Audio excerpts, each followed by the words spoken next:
5 बज रहे हैं। हम एक बार फिर से हाजिर हैं, आप लोगों से, गोलोकों से मुखातिब है। नमस्कार, आपके साथ मैं स्मिता शर्मा हूँ। मैं इंडिपेंडेंट जर्नलिस्ट हूँ और मेरे इस यूट्यूब स्टेशन पर सोमवार से शुक्रवार कोशिश है कि एक बड़े रणनीतिक सामरिक मुद्दे पर हम बिना शोर शराबे के विशेषज्ञों से बातचीत कर सके, जिनसे सीधे आप भी कुछ सवाल पूछ सकें। और आज हम बात करेंगे खाड़ी देशों की, खाड़ी मुल्कों में मौजूद भारतीयों की। इस वक्त मैं स्वागत करना चाहूंगी सत्य हिंदी के पोर्टल के व्यूअर्स का भी, जो हमारे साथ जुड़ते हैं उनके यूट्यूब और फेसबुक पेज के जरिए। और खाड़ी देशों में जहां तक भारतीयों का सवाल है, इस मुद्दे पर हम आज बातचीत इसलिए कर रहे हैं क्योंकि खास कुवैत में एक दिक्कत वाली स्थिति बनी है। वहां एक नए कानून को पारित करने की बात चली है, जिसके तहत कुवैत में जो 4.3 मिलियन लगभग पीपल हैं, लगभग 40-43 लाख लोग हैं, उसमें अगर आप देखें तो 70% एक्सपैट्स हैं। मतलब वो जो विदेशियों से आकर वहां पर बसे हैं, काम कर रहे हैं। और उन 70% एक्सपैट्स में लगभग 1/3 दरअसल भारतीय हैं। तो ऐसे में अब जो ये लेजिस्लेशन की बात की जा रही है, उसमें कहा जा रहा है कि आप 15% का कैप लगा दें, उससे ज्यादा जो है विदेशी एक्सपैट्स नहीं आ सकते हैं। ऐसा हुआ तो लगभग 8 लाख भारतीयों की किस्मत पर तलवार लटक सकती है। इन मुद्दों को कैसे देखा जाए, आगे क्या समाधान है, इस पर बातचीत करने के लिए दो खास मेहमान मेरे साथ आज मौजूद हैं। नवदीप सूरी, आप भारत के पूर्व राजदूत रह चुके हैं यूएई, इजिप्ट और ऑस्ट्रेलिया में। इस वक्त डिस्टिंग्विश्ड फेलो हैं ऑब्जर्वर रिसर्च फाउंडेशन और वहां डायरेक्टर हैं centre for new economic diplomacy में। बहुत शुक्रिया नवदीप, आपका अमृतसर से हमारे साथ जुड़ने के लिए। बहुत खुशी है आपसे जुड़ने के लिए। और साथ ही हमारे साथ मौजूद है वरिष्ठ पत्रकार संजय कपूर, जो हार्ड न्यूज मैगजीन के संपादक भी हैं और खास करके मिडिल ईस्ट पर बहुत सारे इन्होंने लेख भी लिखे हैं और उसके डेवलपमेंट्स को क्लोजली फॉलो भी करते हैं। हमारे जो दर्शक इस वक्त जुड़ रहे हैं, मीर अमीना हमारे साथ जुड़ चुकी हैं, गुड इवनिंग कह रही हैं, उनका भी मैं स्वागत कर लूं इस वक्त। नवदीप, आपसे शुरुआत करना चाहूंगी मैं। कैसे देखें आप इस वक्त ये जो लेजिस्लेशन की कौन से स्टेज पर है ये, और कितने चांसेस हैं कि सही में इसे अमली जामा पहना दिया जाएगा? देखिए, जब मैंने अखबारों में सुर्खियां देखी कि 8 लाख हिंदुस्तानी वापस आने वाले हैं कुवैत से, तो मुझे तो बहुत हैरानी हुई। काफी ताज्जुब की बात थी, क्योंकि ऐसी कोई भी बात इस लेजिस्लेशन में नहीं है, इस बिल में नहीं है। ये तो एक एक्सट्रीम केस सिनारियो है कि अगर आज ही वो इसके ऊपर अमल कर दें। लेकिन ये बात किसी ने नहीं कही अखबारों में कि ये जो उन्होंने रिडक्शन करने की इच्छा जाहिर की है कि 15% कैप किसी भी, उन्होंने ये बोला कि ये नहीं कि हिंदुस्तानी केवल 15% हो जाए, उन्होंने बोला किसी भी देश के लोग 15% से ज्यादा ना हो उनके देश में। लेकिन उन्होंने ये नहीं बोला कि ये जो रिडक्शन करेंगे ये कितने समय में करेंगे। इसमें 5 साल लगेंगे, 10 साल लगेंगे, 20 साल लगेंगे, होगा भी या नहीं होगा। उनकी क्या रणनीति है कि वो अलग अलग क्षेत्रों में अपने ही देश के निवासियों को लाएं। क्या इतनी काबिलियत है, इतनी ट्रेनिंग है उन लोगों में, क्या वो तैयार हैं वो काम करने के लिए जिसके लिए भारत या पाकिस्तान या बांग्लादेश या नेपाल, श्रीलंका के लोग वहां जाते हैं काम करने के लिए। मुझे इन सभी मुद्दों पर थोड़ा संदेह है और मैं सोचता हूं कि हमें इतनी जल्दबाजी करने की जरूरत नहीं है, इतना घबराने की जरूरत नहीं है, लेकिन ये समझने की जरूरत है कि इट इज नॉर्मल कि कोई भी देश चाहे कि उसके निवासियों को जॉब्स में पहले प्राथमिकता मिले, प्रायोरिटी मिले। हम तो भारत में देख रहे हैं कि हमारे प्रांत भी इस रास्ते पर चल पड़े हैं कि हमारे प्रांत कह रहे हैं कि केवल उस प्रांत के लोगों को जॉब्स दिए जाए। तो अगर एक देश कहता है तो उसमें हम कोई आपत्ति नहीं कर सकते। इट इज द सवरेन राइट उस देश का कि उस देश में कितने बाहर के लोग आए, किस तरह से आए ना। दूसरी बात यह कि ये केवल कुवैत है। हम ओमनाइजेशन की बात सुन रहे हैं, सऊदीयाइजेशन की बात सुन रहे हैं, एमिरेटाइजेशन की बात सुन रहे हैं। तो ये अगेन एक नॉर्मल चीज है कि कोई भी देश चाहे कि उसके अपने जवान लोगों को पहले प्राथमिकता दी जाए, उनको काम मिले। ठीक है। अभी इसमें एक थोड़ी सी अर्जेंसी इसमें आ गई है कि एक तो कोविड के कारण इकोनॉमिक कंट्रैक्शन हो रही है, दूसरा तेल की कीमतें बहुत कम हैं। तो इन दोनों चीजों के कारण उन देशों में भी, हालांकि वह बड़े अमीर देश हैं, वहां भी उनको दिक्कत कुछ फेस करनी पड़ रही है, तो उसके कारण उन्होंने ये बात शुरू की है। ठीक है नवदीप, आपने बहुत सारे मुद्दों को यहाँ एक साथ उठाया है और उन पर हम विस्तार से और वापस आपसे बातचीत करेंगे। लोगों को ये जरूर बता दें कि ये एक ड्राफ्ट है इस वक्त एक्सपैट कोटा बिल का, इसे अभी अमली जामा नहीं पहनाया गया है, जिसलिए नवदीप कह रहे हैं कि इस पर अभी तुरंत अलार्म बेल शायद बजाने की जरूरत नहीं है। रविंदर सिंह रॉबिन हमारे साथी पत्रकार हैं, अमृतसर में हैं, वो भी जुड़ चुके हैं और उन्होंने कई सारे सवाल भी दागे हैं जिन्हें हम आगे इंक्लूड करेंगे। लेकिन पहले संजय, अगर मैं आपसे जान सकूं कि विदेश मंत्रालय की तरफ से आधिकारिक रूप में तो कल जो प्रवक्ता है अनुराग श्रीवास्तव, उन्होंने कह दिया कि भाई हम इन टच हैं, हम डेवलपमेंट्स देख रहे हैं। अंदर खाने क्या चिंताएं जताई जा रही हैं, कैसे देखा जा रहा है इस मुद्दे को? देखिए, अंदर खाने की चिंताएं काफी हद तक नवदीप साहब ने उसका इजहार करा है। मेरे ख्याल से कोई ज्यादा खौफ नहीं है जो इस तरीके से कुवैत ने बात करी है। एक थोड़ी यहाँ पर हिंदुस्तान में काफी चीजों को इंटरनलाइज कर लिया जाता है, उसको अलार्मिस्ट एक है ना रूप दे दिया जाता है, तो इस सब में लगता है कि जो भी चीज हो रही है वो हिंदुस्तानियों के खिलाफ हो रही है। ऐसी बात नहीं है। ये बात जितने भी वहां पर माइग्रेंट्स हैं उनके ऊपर होगी। 5 से 10 साल लग सकते हैं। Basically an expression of intent. पर ये हर मुल्क के अंदर इस दौर में हो रही है। ये जो पैंडेमिक आई है इसका slow down, crushing slow down है। कहने मतलब पिछले 3 महीने के अंदर जो भी आपकी रेट ऑफ इकोनॉमी थी वो पूरी तरीके से खत्म होने की कगार पे आ गई। आप अगर है ना यूएई और सऊदी अरेबिया की कहानियां पढ़िए तो आपको खौफ होगा कि जिस तरीके से जितने माइग्रेंट्स थे उनको है ना सडनली लग रहा है कि उनकी नौकरी जा रही है। खासकर ऐसे मुल्कों के जहाँ से जो हाई एंड जॉब्स किया करते थे, हम उनकी बात नहीं करें, जो ब्लू कॉलर की बात करें, जितने हाई एंड जॉब्स करते थे जैसे यूएई में, दुबई में, तमाम जगह पे, वो उनको वापस जाना पड़ रहा है क्योंकि उनको लगता है कि वहां पर यूएई में और दुबई में उनके लिए अब नौकरी नहीं है और उसका एक लॉन्ग टर्म इम्प्लीकेशन भी होगा। तो पैंडेमिक अपने आप में एक अजीब चीज है। मैं 2008 में जब गया था तब है ना ग्लोबल स्लो डाउन हुआ था। मैंने वहां देखा था कि दुबई में हजारों की तादाद में गाड़ियां खड़ी थी, लोग गाड़ी में अपनी चाबी छोड़ के हवाई जहाज लेके चले गए थे, क्योंकि वहां पे जब इस तरीके का माहौल बनता है तो कोई कुशन नहीं है। आज नौकरी खत्म हुई तो कल आपको भागना पड़ता है। हिंदुस्तान वाली स्थिति नहीं।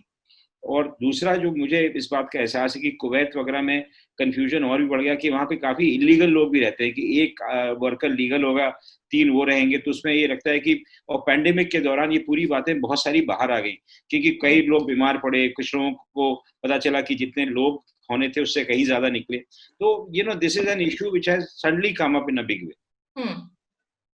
ये निश्चित रूप से इसकी जो पूरी टाइमिंग है वो अपने आप में बड़ी चिंताजनक है, जब पूरी दुनिया में आज महामारी की वजह से आर्थिक जो अर्थव्यवस्था है उस पर इतना ज्यादा बोझ सारे के सारे देश झेल रहे हैं। नवदीप, ये बात सही है कि आज सारे जो आपने कहा कि सिर्फ कंट्रीज ही क्यों, अगर आप इंडिया के अंदर स्टेट्स को भी देख लें तो रह रहकर आवाजें उठती हैं कि किस हद तक हम स्टेट्स के दरवाजों को दूसरे स्टेट्स के कर्मचारियों के लिए खोले या ना खोले। ये जो क्लोजिंग डाउन ऑफ बॉर्डर्स वाली बात है या क्लोजिंग ऑफ नेशनलिज्म की रेटरिक की बात है, इसके बीच में अगर मैं सिर्फ कुवैत पर एक स्पेसिफिक सवाल आपसे पूछूं, वहां पर जो हम इंडियन एक्सपैट्स की बात करते हैं उनकी आप प्रोफाइल डेमोग्राफी को कैसे देखते हैं? जैसा संजय ने जिक्र किया, क्या वो ज्यादातर ब्लू कॉलर वर्कर्स नजर आते हैं, क्या वो प्रोफेशनल्स हैं, मैनेजर्स हैं? उन्होंने किस तरह से कंट्रीब्यूट किया है खुद कुवैत की नेशन बिल्डिंग? मेरे हिसाब से करीब 70% जो भारतीय हैं वहाँ नागरिक, वो ब्लू कॉलर कैटेगरी में आएंगे। उसके अलावा प्रोफेशनल्स भी हैं, फाइनेंशियल सर्विसेज में हैं, बैंक्स में हैं, ऑयल इंडस्ट्री में हैं और सेक्टर्स में हैं, और कुछ एक काफी प्रोमिनेंट बिजनेसमैन भी हैं जो वहाँ काफी देर से हैं, वो कॉन्ट्रैक्टर्स हैं और काम करते हैं। ये प्रोफाइल आप थ्रू आउट द गल्फ देखते हैं। ओमान में भी पुराने लोग हैं जो कई 50, 60, 70 साल से वहाँ हैं, फैमिलीज। एमिरेट्स में तो देखते ही हैं जो 3rd जनरेशन भी हैं फैमिलीज। तो when we talk about Kuwait, मेरे हिसाब से हमें ये देखना पड़ेगा कि एक वहाँ पिछले 10-15 साल से एक पॉपुलिस्ट मूवमेंट चल रही है। जब भी वहां एक थोड़ी सी इकोनॉमिक प्रॉब्लम आती है तो कुछ एक चंद आवाजें उठती हैं और वो कहती हैं कि भाई इतने हमारे देश में फॉरेनर्स क्यों हैं, और क्यों 70% फॉरेनर्स हैं, इसको कम कैसे किया जाए। लेकिन जब वो प्रैक्टिकलिटीज देखते हैं कि इसको कैसे कम करेंगे और क्या उस वेज लेवल पर एक कुवैती काम करने को तैयार होगा, ड्राइवर बनने को तैयार होगा क्या, तो वो 1-2 कदम पीछे हट जाते हैं। दूसरी बात यह है कि जो एक पॉपुलिज्म के साथ साथ है कि उनको एक तकलीफ है कि अनस्किल्ड लेबर और इलीगल लेबर जो आ रही है, तो वो कहते हैं कि जैसे हम एक वैल्यू चेन में एक टेक्नोलॉजी लैडर पर ऊपर जा रहे हैं सोसाइटी में, ज्यादा सोसाइटी एडवांस करने की कोशिश कर रही है, टेक्नोलॉजिकली एडवांस होने की कोशिश कर रही है, तो उसमें हमें स्किल्ड लोगों की जरूरत है, अनपढ़ लोगों की जरूरत नहीं है। और कुछ एक बात ये सही भी है कि कंस्ट्रक्शन इंडस्ट्री में खास करके और सेक्टर्स में भी काफी आपकी अनस्किल्ड या सेमी स्किल्ड वर्कफोर्स गई है, और ये हमें सोचना पड़ेगा कि उसको किस तरह से हम अपस्किल करेंगे। So it's something that we have to also listen carefully. Upskill करने की बात कर रहे हैं, सेक्टर्स कौन से हैं जहां हम ऐसा कर सकते हैं, इस पर भी मैं आपसे पूछूंगी। रविंदर सिंह रॉबिन पूछ रहे हैं कि अब ये तो तय हो गया है कि फॉरेन वर्कर्स की रिपैट्रिएशन लार्ज स्केल पर होगी, पहले से ही भारत में बेरोजगारी में बढ़ोतरी हुई है, और इसमें बड़ा मुद्दा तो ये है कि आखिर बैक होम इनके लिए क्या कुछ इंतजाम किए जा रहे हैं। मिडिल ईस्ट से काम करने वाले फॉरेन वर्कर्स की रिपैट्रिएशन किस स्केल पर होगी, इस पर सवाल पूछे जा रहे हैं। मोहित कुमार पूछ रहे हैं कि when people return from Qatar how this will impact the employment in India. Vivek का भी यही सवाल है कि what will be the impact of it in India. Sanjay के पास जाने के पहले अगर मैं वापस आपके पास नवदीप आ सकूं, क्योंकि आप इस वक्त सेंटर फॉर जो न्यू इकोनॉमिक डिप्लोमेसी की तो बात कर रहे हैं, लेकिन इकोनॉमिकली आपको क्या लगता है इंडिया कितना प्रिपेयर्ड है इस तरह के वर्कर्स वर्कफोर्स को एम्प्लॉय करने के लिए इन हालातों में? देखिए, जब ये कोरोना वायरस का पैंडेमिक शुरू हुआ तो मैंने अपने कोलीग से बात की विदेश मंत्रालय में भी और सिविल एविएशन में भी कि किस तरह से हम इसको ऑर्गेनाइज करें, क्योंकि ये एक बर्डन जो है वापस रिटर्निंग माइग्रेंट्स का, ये सीधा स्टेट्स के ऊपर पड़ेगा, केरल के ऊपर खास करके पड़ेगा, और पंजाब वगैरह पर भी इसका इम्पैक्ट होगा। तो एक हमने जो सजेशन दी जिसके ऊपर अमल भी हुआ, वो ये है कि एक स्किल्स कार्ड बनाया जाए। तो जैसे लोग प्लेन पर आए वंदे भारत फ्लाइट्स पर, तो उनको एक कार्ड दिया जाए जिसके ऊपर वो लिस्ट करें कि उनका नाम, पता, मोबाइल नंबर, और वो कौन से क्षेत्र में काम करते हैं, प्लम्बर है, कारपेंटर है, वेल्डर है, फिटर है, ड्राइवर है, क्या है, और एक सेंट्रल डेटाबेस बना दी जाए। क्योंकि हम ये भी सुन रहे हैं कि भारतीय कंपनीज जो हैं यहाँ पर, उनको दिक्कत आ रही है, क्योंकि डोमेस्टिक माइग्रेशन जो इतनी हुई है कि लोग माइग्रेंट वर्कर्स वापस अपने गांव में चले गए हैं, तो उनको शॉर्टेजेस जो फेस करनी पड़ रही हैं। तो क्या हम कुछ इसमें मैचिंग कर सकते हैं कि जो बाहर से लोग आ रहे हैं जिनके पास स्किल्स हैं, उनको इंडियन कंपनीज ही रिक्रूट कर लें, सो दैट उनकी जो थोड़ी पेन है उसको कम किया जाए और इंडियन कंपनीज की भी मदद की जाए। दूसरा इसमें यह है कि, और खास में करके इस बात पर केरल में काफी चर्चा चल रही है कि किस तरह से इस पीरियड में जब वो वापस आते हैं और उससे पहले कि वहां कुछ इकोनॉमिक रिबाउंड हो, शायद दोबारा उनको वहां जॉब्स मिले, क्या हम इस पीरियड में उनको अपस्किल कर सकते हैं, क्या हम स्किल्स डेवलपमेंट प्रोग्राम्स बना सकते हैं। और you know as usual Kerala में काफी एडवांस्ड सोफिस्टिकेटेड थिंकिंग है एनआरआई मैटर्स पर, क्योंकि इतनी लार्ज उनकी मलयाली पॉपुलेशन जो गल्फ में है, तो उस पर वो काफी इस विषय पर काम कर रहे हैं। संजय, केरला मॉडल का जिक्र कर रहे हैं नवदीप, और केरला मॉडल के बारे में काफी चर्चाएं भी होती हैं। थॉमस आइजैक और किस तरह से माइग्रेंट क्राइसिस के दौरान पंजाब का जिक्र किया, जहां इस वक्त अमृतसर में मौजूद है। रॉबिन जो सवाल पूछ रहे हैं, जो सेंटर स्टेट इक्वेशंस हैं इस वक्त डोमेस्टिकली, उसमें आपको क्या लगता है किस तरह की ट्यूनिंग होने की जरूरत है? क्योंकि ऐसा नहीं है कि खुद हमारे यहाँ पर भी इस वक्त नौकरी की दर बहुत ज्यादा अच्छी हो या बहुत बेहतरीन सिचुएशन हो, जो एग्जिस्टिंग लोग यहाँ ऑलरेडी मौजूद हैं नौकरियों के लिए। तो सेंटर स्टेट ट्यूनिंग की कितनी जरूरत पड़ेगी इस तरह के रिपैट्रिएट हुए वर्कफोर्स को एम्प्लॉय करने के लिए? स्मिता, अभी की बात नहीं, कुछ समय की बात है। मेरी ये जो प्रोसेस माइग्रेंट हिंदुस्तान आने की काफी समय से चल रही है। ये बात नहीं है कि ये अभी एस्केलेट कर गई क्यों पैंडेमिक के चक्कर में या महामारी के चक्कर में, पर ये चल रही है। मेरी मुलाकात हुई थी पिनरी विजयन, जो कि मुख्यमंत्री हैं केरला के, कुछ समय पहले, और उनसे मैंने इसी के बारे में बात की। उन्होंने कहा कि हमें इस बात की चिंता है। ये चिंता उन्होंने करीब 1-1.5 साल पहले भी व्यक्त करी थी कि जितने माइग्रेंट्स वापस आ रहे हैं उनका स्किल सेट जो है उसको किस तरीके से डिप्लॉय करें, क्या करें।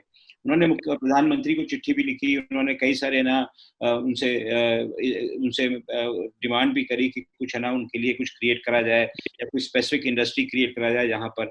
तो मुझे लगता है कि इस पे कोई खास काम हुआ नहीं है ये, क्योंकि हरदम बड़ा सीजनल होता है कि हालात जब बेहतर होते हैं, जब तेल के दाम चढ़ने लगेंगे तो उसके बाद फिर से इन्वेस्टमेंट है ना गल्फ में आ जाएगा, उसके बाद तमाम जितने भी हाई स्किल्ड वर्कर्स से चले जाएंगे, क्योंकि जो चिंता का इजहार होता है वो हाई स्किल्ड वर्कर्स के लिए होता है। जो नीचे वाले हैं वो बाजार में जो डिमांड होती है प्लम्बर, इलेक्ट्रिशियन वगैरह, वो कहीं ना कहीं खप जाते हैं। ऐसी बात है कि नहीं खपते हैं, और उनकी मोबिलिटी इतनी ज्यादा है क्योंकि जब है ना वो समुद्र पार करके जा सकते हैं तो वो एक ट्रेन पकड़ के बंबई भी जा सकते हैं, केरला में वहां पे नौकरी भी कर सकते हैं, और वो उनको पता रहता है। दूसरी बात, नाउ जो डिजिटल पेनिट्रेशन हुआ है, सबके पास मोबाइल फोन है, व्हाट्सएप के माध्यम से उन लोगों को पता चलता है कि कहाँ नौकरी मिल रही, कहाँ नहीं मिल रही, वो सब चीजें हो गई हैं।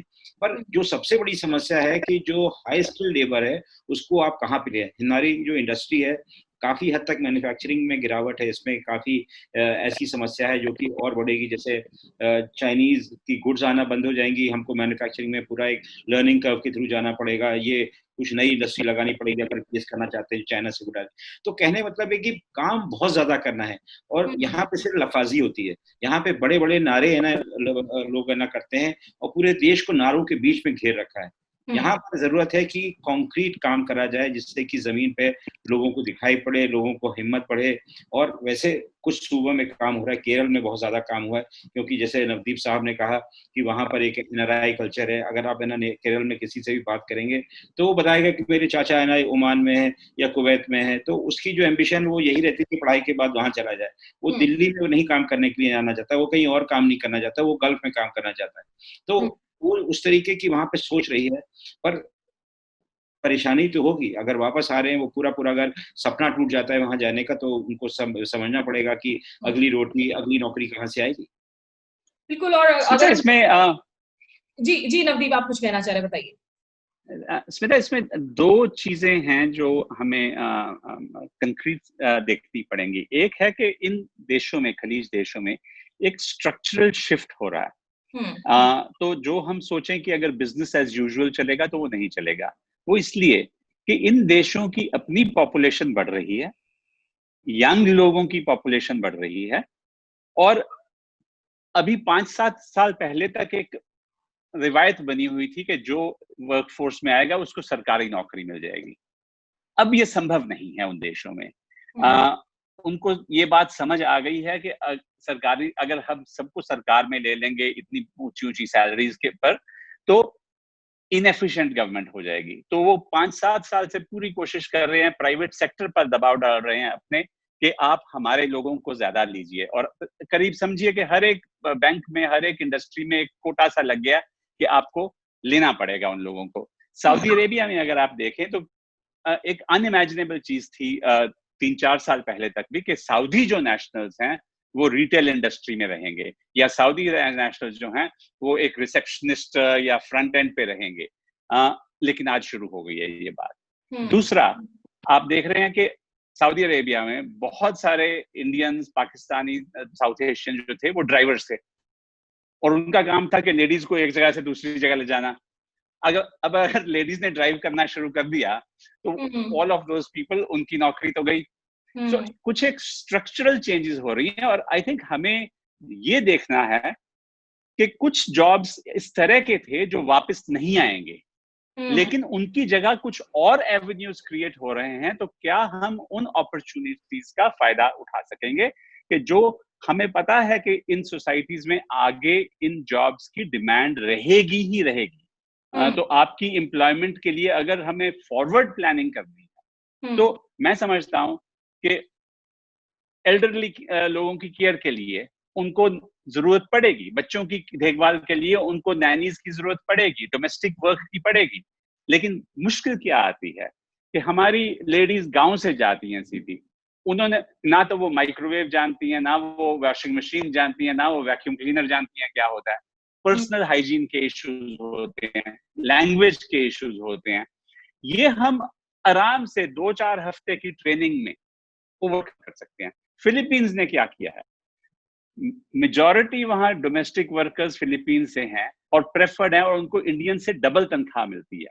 क्योंकि उनका एक ट्रेनिंग प्रोग्राम है, वो सर्टिफिकेट मिलता है उनको कि उन्होंने एक हाउसकीपिंग का कोर्स किया है या कुछ और किया है, और वो फिलीपींस इंसिस्ट करते हैं कि जब तक उनको $500 मिनिमम की सैलरी नहीं मिलेगी, 35,000 40,000 रुपए की सैलरी नहीं मिलेगी, तो उनको जाने की इजाजत नहीं दी जाएगी, उनको फ्लाइट बोर्ड करने की इजाजत नहीं दी जाएगी। सो कुछ एक हमें चीजें सीखनी पड़ेंगी जो एक्चुअल चेंजेस हो रही हैं, और किस तरह हम अपनी वर्कफोर्स को ज्यादा कंपेटिटिव बना सकते, बेटर पेइंग जॉब्स के लिए उनको पोजीशन कर सकें। बहुत बहुत इंपॉर्टेंट बातें जो है आपने रखी हैं यहाँ पर एम्बेसडर सूरी, क्योंकि निश्चित रूप से जो स्किल सेट्स हैं वो बदलते वक्त में बदलते स्ट्रक्चर्स के साथ बदलनी होंगी अगर इंडियंस चाहते हैं कि अभी भी जो है वो उस फॉरेन वर्कफोर्स का हिस्सा बने रहें। लेकिन इसके साथ साथ संजय अली यहाँ सवाल पूछ रहे हैं कि which sectors of employment will be hit from this reverse migration, कि एक तो आप दूसरों की स्किल सेट्स इंप्रूव करें जो लोग बाहर जाके काम करना चाह रहे हैं, लेकिन जो लौट रहे हैं वंदे भारत मिशन के तहत हो या दूसरे सेक्टर्स हो, इंडिया में कौन से ऐसे सेक्टर्स हैं जिसको आपको लगता है जो प्रभावित हो सकती हैं ऐसे रिवर्स माइग्रेशन से? यहाँ पर तो आज की तारीख में अगर गौर करें तो तमाम सेक्टर प्रभावित हो गए। ऐसी बात नहीं कि नहीं हुआ है, पूरा कंस्ट्रक्शन इंडस्ट्री है ना, पूरी it has gone into Limbo. यहाँ पर मीडिया काफी बुरी तरह इम्पैक्ट हुआ है। पर जो एक सेक्टर अब डिपेंड करता है कि जो रिवर्स माइग्रेशन कहाँ से हो रहा है। अगर अमेरिका से कोई लौट रहा है या कोई है ना सिलिकॉन वैली से लौट रहा है, तो हो सकता है जो डिजिटल इकोनॉमी है उस पर, जो जिसको कहते हैं गिग इकोनॉमी, उस पर इम्पैक्ट होगा। और मैं आपको एक और भी चीज बताना चाहता हूँ कि एक समय के बाद जो अच्छी स्किल थी वो हिंदुस्तान से बाहर नहीं जाती थी, वो तकरीबन हिंदुस्तान में ही रहा करती थी। तो जिनको यहाँ पे नौकरी नहीं मिलती थी वो लोग वहाँ जाते थे, और यही हाल यहाँ पर पढ़ने लिखने वालों का। अगर आपको IIM में एडमिशन मिल गया तो आप बाहर पढ़ने नहीं जाएंगे। तो यहाँ पे जो स्किल सेट रहा वो काफी अच्छा रहा। ऐसी बात नहीं है कि हमको कोई बहुत बड़ा चैलेंज का सामना करना पड़ेगा जो बाहर से लोग भगाएंगे। उनको प्रॉब्लम होगी कि है ना कोई यहाँ पे जगह ढूंढे, क्योंकि यहाँ पर तो पूरा इतना कम्पिटिटिव माहौल है, लोग लगे हुए हैं कि किसी तरीके से अपनी नौकरी बचाएं। तो कहने मतलब कि market forces will obviously prevail, whoever is able to get it, उस पर निर्भर करेगा। परंतु यहाँ पर कुछ इलाकों में प्रेशर आएगा, ऐसी बात है कि नहीं आएगा, पर वो देखने वाली है कि how the economy evolves. Right. Ambassador Suri, आपसे मैं ये भी जानना चाहूंगी कि जहां तक फॉरेन रेमिटेंसेस का सवाल होता है, अगर हम खाड़ी क्षेत्रों की बात करें तो India has been a top recipient for many years now, कि खाड़ी से जितने भी रेमिटेंस भेजते हैं वहां पे जो एक्सपैट्स, उसमें ज्यादातर हिस्सा जो है भारत के भारतीयों को मिलता है, भारत को मिलता है। उसका रिड्यूस होना, ड्विंडल होना, उसका किस हद तक इम्पैक्ट रहेगा जब हम इंडियन इकोनॉमी की बात करते हैं? देखिए, उसका 2 लेवल्स पर इम्पैक्ट रहेगा। एक तो इकोनॉमी पर रहेगा, क्योंकि जो रेमिटेंसेस आती हैं, हमें पिछले साल के जो आंकड़े देखें तो करीब $80 बिलियन हमें फॉरेन रेमिटेंसेस आई, और उसमें से 56 बिलियन जो थी वो खाड़ी देशों से थी। फॉरेन रेमिटेंसेस 2% हमारी GDP का हिस्सा बनती हैं। हमारी बैलेंस पेमेंट्स में अगर हम देखें तो उसको संभालने में फॉरेन रेमिटेंसेस का काफी रोल रहता है, वो गैप प्लग करने में। लेकिन एक दूसरा लेवल है, उसको वो इकोनॉमी के ऊपर, मैक्रो इकोनॉमी के ऊपर इम्पैक्ट ही नहीं है, उसका इम्पैक्ट लोगों की लाइफ पर है, जो डिपेंडेंट्स हैं उनके ऊपर। अगर एक शख्स जो गल्फ में काम कर रहा है, उसकी 4-5 जन की फैमिली है, तो उसका इम्पैक्ट मल्टीप्लाई हो जाएगा। जिनकी इनकम जो आ रही थी वहां से, रेमिटेंस आ रही थी, वो खत्म हो जाएगी। तो इसका एक माइक्रो लेवल इम्पैक्ट रहेगा और एक मैक्रो लेवल इम्पैक्ट रहेगा। और ये जो माइक्रो और मैक्रो लेवल इम्पैक्ट की आप बात कर रहे हैं, इसमें एक और जो एंगल है जिसकी मैं बात करना चाहूंगी, जो जेंडर, जिस तरीके से आप जेंडर को रिप्रेजेंट होता हुआ देखते हैं फॉरेन वर्कफोर्स में, खास करके खाड़ी क्षेत्रों में, उस पर क्या असर पड़ सकता है? केरला से बहुत सारी नर्सेस जाती हैं मिडिल ईस्ट में काम करने के लिए, क्या आपको लगता है कि इसमें जो जेंडर वर्कफोर्स है उस पर भी एक असर पड़ सकता है?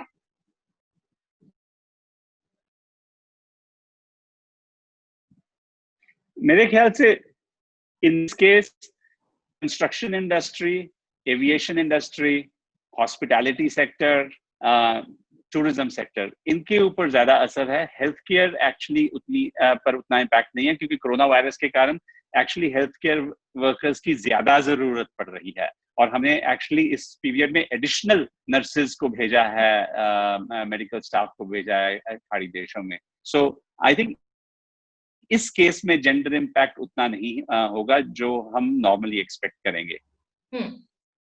ठीक है। रविंदर फर्दर कह रहे हैं कि शायद खाड़ी देशों में जो है आजकल स्किल्ड लेबरर्स को बहुत ज्यादा अटेंशन नहीं पे कर रहे हैं। संजय, पिछले कुछ सालों में अगर हम देखें, क्योंकि हम लोगों ने बार बार जो इंडियन वर्कफोर्स की एक्सप्लॉयटेशन की बात है, अब्यूज की बात है खाड़ी देशों में, उन पर रिपोर्टिंग की है, और उसके तहत ऐसा बार बार गवर्नमेंट की तरफ से बहुत सारी स्टेप्स की गई हैं, जिससे लगता है कि कुछ रिफॉर्म से सुधार करने की कोशिश की गई थी। इन हालातों में आपको लगता है कि वो भी अपने आप में एक और चुनौतीपूर्ण बात होगी कि कैसे उनकी जो लिविंग कंडीशंस हैं वर्कर्स की, उनको आप कैसे सुधारे रखें, जो लोग वहां ऑलरेडी हैं और जो वापस नहीं आ रहे हैं? देखिए, वो इसके अंदर जो लिविंग कंडीशंस हैं वर्कर्स की वहाँ पर, उसके लिए सरकार ने काफ़ी समय से काम किया है। पिछले जब से है ना नवदीप सूरी साहब थे, उस समय इन्होंने काफ़ी है ना इनकी पहल रही कि जो वर्कर्स हैं उनको डिग्निटी मिले, उनके लिविंग क्वार्टर्स, क्योंकि उसके पहले जो रिपोर्टिंग दुबई और यूएई वगैरह से हो रही थी, उनके हालात काफ़ी बुरे थे। एक-एक कमरे में आपको दिखाई पड़े 10-10, 12-12 लोग सो रहे थे। कुछ तो फोटोग्राफ आई कि टॉयलेट में भी सो रहे थे। तो उसके अंदर है ना, जो आप जिस तरीके का ट्रीटमेंट अपने को कबूल करते हैं, उसकी भी प्रॉब्लम है। जैसे फिलीपींस के बारे में बताया, जितना भी जाते हैं काम करने के लिए, उनका एजुकेशनल स्टैंडर्ड ऊंचा रहता है। सरकार उन पे निगाह रखती है, ये देखती है कि कम से कम आपको एक है ना बेसिक मिनिमम मिल रहा है। उसके बाद आपकी जो लिविंग कंडीशन है उसके बारे में एम्बेसी पूरी रखती है। तो हिंदुस्तान में भी वो जो ये मिनिस्ट्री ऑफ ओवरसीज अफेयर्स, हमारा जो कॉन्सुलेट है, हमारे जो मिशन है वहाँ पर, वो तमाम चीजें अब करने लगे हैं। और ये सब चीजें अब देखिए, हिंदुस्तानी वहां पर ज्यादा डेस्परेट नहीं है। जब यहाँ पे इकोनॉमी इंप्रूव करने लगी तो मैंने आपको बताया कि यहाँ के जो हालात थे वो एक डिटरेंट हो गए लोगों को बाहर जाने का। अगर 10,000 रुपये आपको दुबई में मिल रहा है तो 10,000 तो दिल्ली में भी मिल रहा है, और यहाँ पे ड्राइवरी में भी मिल रहा है। एक समय तो ड्राइवर यहाँ पर मिलता नहीं था, इसलिए बाहर जितने तमाम लोग थे फिर वो सब नौकरियां पाकिस्तानी और यमनी को मिलने लगी। हिंदुस्तानी तकरीबन शिफ्ट करने लगे, नेपाली आ गए। इतने सारे नेपाली आजकल वहां जाने लगे हैं कि हिंदुस्तानी आपको कम मिलेंगे। तो वो सब चीजें चेंज होती रहती हैं। तो अब ये है कि जब क्राइसिस है, महामारी के दौरान डेस्परेशन बढ़ेगा, तो पॉसिबल है कि लोग नौकरी के लिए आप ट्रेड ऑफ करें कि हम है ना तनख्वाह कम ले लेंगे, वहां पे चले जाएंगे।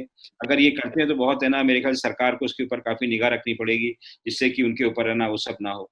परंतु एक और मुद्दा है जिसके बारे में स्मिता मैं बात करना चाहूंगा कि जो कुवैत में खास कर ये हुआ, कुवैत में जब से एंटी सीए प्रोटेस्ट वगैरह हुआ, तो एक हिंदुस्तान के खिलाफ एक थोड़ा सा एडवर्सोरियल एटीट्यूड आ गया है। अगर आपने गौर करा, महामारी के पहले तमाम है ना चीजें सोशल मीडिया में आती थी कि जिस तरीके से वहां पर अरब रिजीम्स के खिलाफ और तमाम ये एक हमारा जो इतना अच्छा और करीबी रिश्ता था अरब कंट्रीज के साथ, ये जो पूरी माहौल जो सोशल मीडिया की तरफ जितने भी ट्रोल्स थे जिन्होंने इल्जाम लगाना चालू करा अरब्स के ऊपर, उससे काफी चीजें खराब हुई हैं।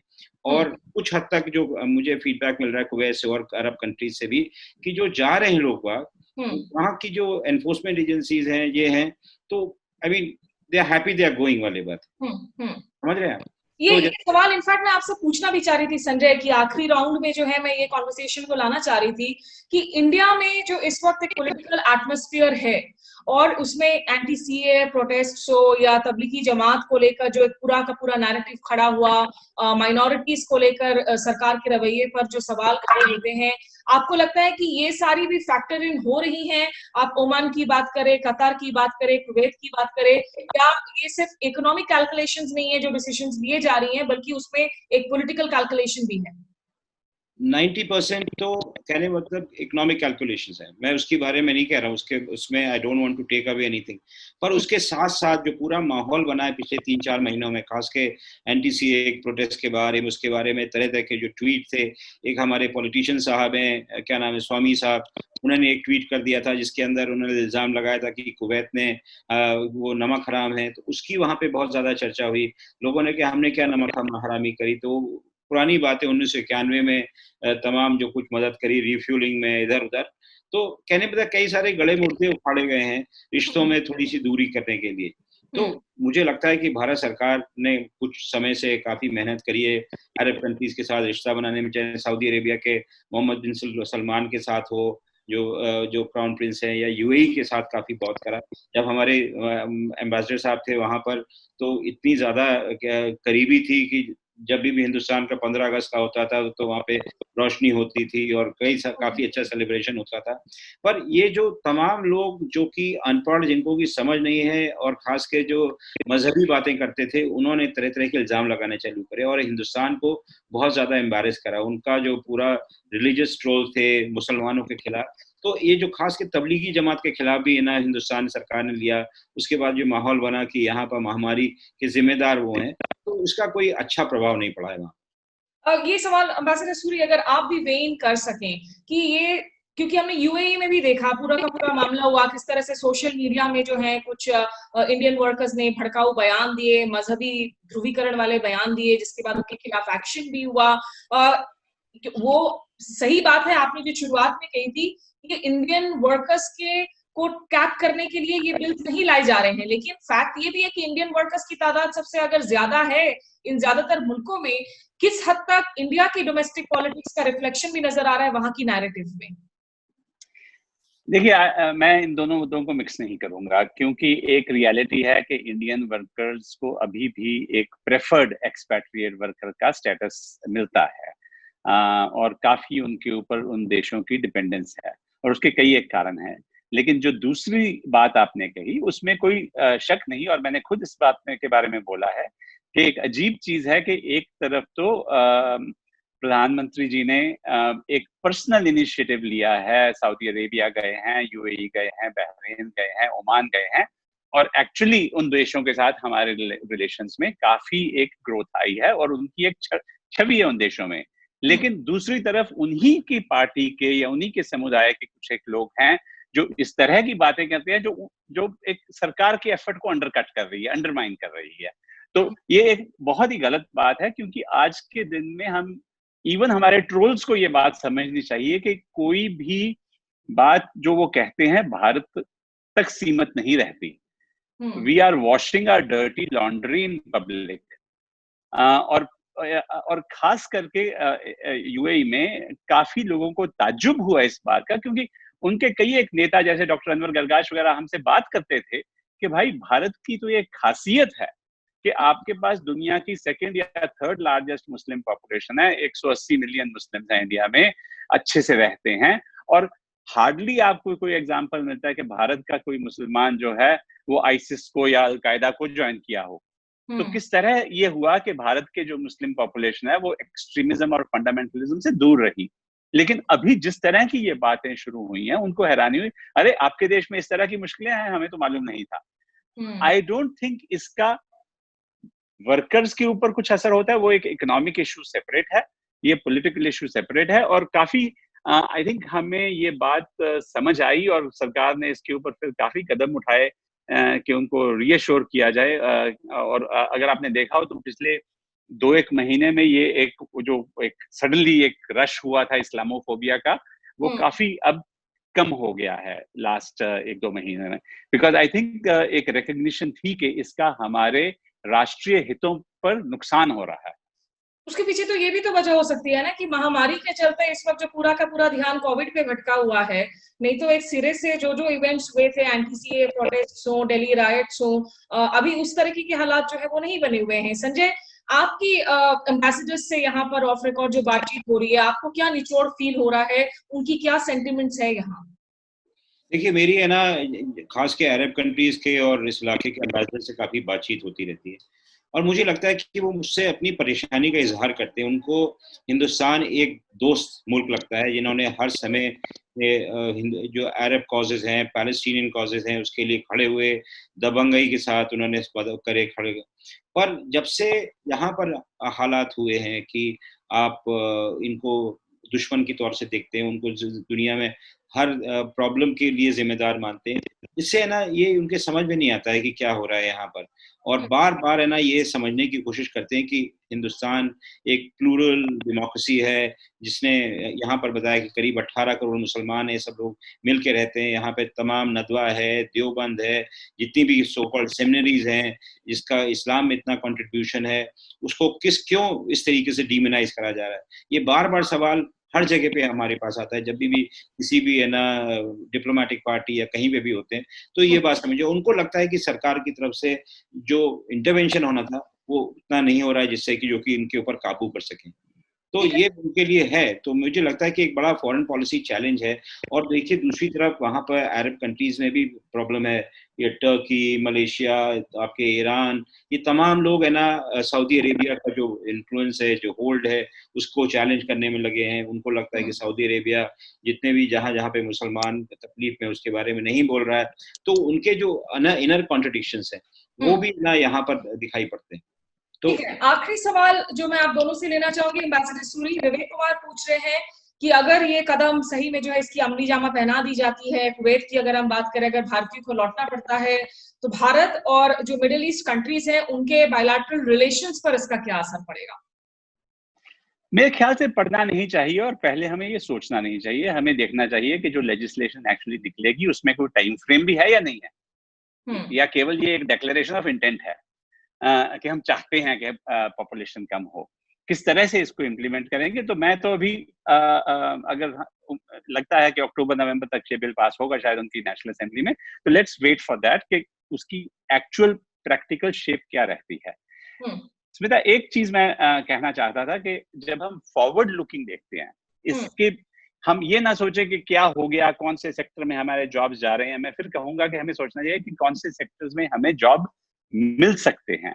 तो जब मैं यूएई में था तो हमने एक बड़ा इंपॉर्टेंट पायलट प्रोजेक्ट शुरू किया था स्किल मैपिंग का, क्योंकि उन देशों में अभी क्या किया जा रहा है कि उन्होंने 70 वोकेशन, 70 जॉब्स आइडेंटिफाई कर दिए हैं जहां आपको जॉब मिलने से पहले सर्टिफिकेट दिखाना पड़ेगा, क्वालिफिकेशन दिखानी पड़ेगी। तो हमने फिर नेशनल स्किल डेवलपमेंट कॉर्पोरेशन से बात की कि क्या हम अपना ट्रेनिंग प्रोग्राम इस तरह से अलाइन कर सकते हैं कि हमारे सर्टिफिकेट्स वहां एक्रेडिटेड हों, हमारे जो वर्कर्स ट्रेनिंग लेकर जाएं उसको वहां पर स्किल्ड का जॉब मिले, अनस्किल्ड का ना मिले, बेटर पे पर जॉब मिले। तो हमने 18 सेक्टर्स जो हैं, 18 जॉब्स जो हैं कंस्ट्रक्शन में और ऑटोमोटिव सेक्टर में, उनका पहला पायलट प्रोजेक्ट कर दिया सक्सेसफुली। वो इतना कामयाब रहा कि अभी सऊदी अरेबिया भी उसको कॉपी करना चाहता है। तो मैं सोचता हूँ कि हमें आगे सोचना चाहिए कि किस तरह हम अपने लोगों को ट्रेन करें, पोजीशन करें बेटर जॉब्स के लिए, बजाय कि हम ये सोचें कि हम पॉवर्टी को किस तरह एक्सपोर्ट कर रहे हैं। लेकिन आपने जिस तरीके से कहा कि अभी हमें वेट करना चाहिए कि लेजिस्लेशन सितंबर अक्टूबर तक आखिर क्या अंतिम शक्ल अख्तियार करता है, वेट एंड वॉच जरूर करना चाहिए। लेकिन इस वक्त आपको क्या लगता है, दिल्ली से जो फोन कॉल्स जा रहे होंगे उसमें डिप्लोमेसी किस तरह की होनी चाहिए? नहीं होनी चाहिए ज्यादा डिप्लोमेसी, क्योंकि ये एक सेंसिटिव मसला है। हमें हमें कैसे लगेगा अगर हमें कोई देश बोले कि आप अपने देश में केवल इतने लोगों को बाहर अलाउ करेंगे। अभी अमेरिका ने कर दिया ना H1B का, स्टूडेंट्स के ऊपर रिस्ट्रिक्शंस लगा रहे हैं ना। हमने CAA बनाया ना। हर एक देश का एक सवरेन राइट है ना कि वो डिसाइड करे कि उसके देश में, उसकी सीमाओं में कौन आ सकता है बाहर प्रदेश का, कौन नहीं आ सकता। हम वीजा का सिस्टम क्यों रखते हैं हर एक देश में? क्योंकि हर देश एक फॉरेनर्स की एंट्री के ऊपर कंट्रोल करना चाहता है जी। तो आई रियली डोंट थिंक कि ये अच्छा आइडिया होगा कि हम इसको एक बायलैटरल मुद्दा बनाएं। हमें क्वाइटली बैक चैनल आराम से, शांति से इसको हैंडल करना चाहिए, बजाय कि बड़ी बड़ी सुर्खियां बनानी चाहिए कि 8 लाख हिंदुस्तानी। वो 8 लाख हिंदुस्तानी कहीं नहीं जाने वाले, अभी वो वही हैं। ठीक है, ठीक है। तो मतलब क्वाइट डिप्लोमेसी की जरूरत है, मैच्योर्ड कूटनीति की जरूरत है। फाइनल कमेंट्स आपसे संजय। एक हमारे व्यूअर हैं, लॉजिकल साइंस के नाम से हैंडल है उनका, उन्होंने पूछा है कि रिवर्स माइग्रेशन का क्या कोई पॉजिटिव एस्पेक्ट दिखता है आपको? अगर देखिए रिवर्स माइग्रेशन का, जैसे मैं बता रहा हूँ कि हिंदुस्तान के अंदर भी रिवर्स माइग्रेशन हो रहा है। बिहार के गांव के अंदर देखा कि एक DM साहब मिलने जा रहे थे जो कि इंडियन एक्सप्रेस स्टोरी करी, तो उनकी खैर मकदम उनको करने के लिए इतनी तरह तरह की बिरयानी बनाई गई। तो जब पता लगा है तो जितने भी हैदराबाद के बिरयानी वाले थे सब एक ही गांव से निकलने वाले थे। तो वहां पर स्किल मैपिंग करी और उसके बाद उन्होंने ये कहा कि इनको एंटरप्रेन्योर बना दिया है, बिरयानी एंटरप्रेन्योर्स, तो जिससे कि बिहार के लोग वहां पे रह के बिरयानी बनाए। तो जैसे जैसे जो कॉम्पिटेंस के एरिया जब जाएंगे and it's a skill set जो और लोगों के पास नहीं है, तो वो चमकेंगे। ऐसी बात है कि नहीं चमकेंगे। तो जैसे मैंने आपको एग्जांपल दिया, इस तरीके से और भी तरह तरह के होंगे, कुछ नया इंक्यूबेट होगा। पर मैं आपको एक चीज और बताना चाहता जाने से पहले कि अगर ये इसमें कुछ दम होता है कि लोग आना चालू हो गए वापस और दूसरा कि जो हमारा रेमिटेंसेस हैं वो काफी गिरे। तो कहने का मतलब कि हिंदुस्तान का जो लेवरेज है वहां पर और गल्फ का जो लेवरेज है वो थोड़ा थोड़ा कम होने लगेगा हिंदुस्तान के ऊपर, ये हो सकता है। ये आपस में जो है निश्चित रूप से भले ही सीधे तौर पर ऐसा ना कहा जाए कि हम हमारे द्विपक्षीय रिश्ते खराब हो रहे हैं, लेकिन एक उसका ओवरऑल इम्पैक्ट हो सकता है जिसको डिनाई नहीं कर सकते हैं। बहरहाल फैजान अख्तर, ज्योति कुमारी पूछ रही हैं क्या रीजन क्या है अनएम्प्लॉयमेंट के लिए देश में, उस पर हम किसी और दिन चर्चा करेंगे।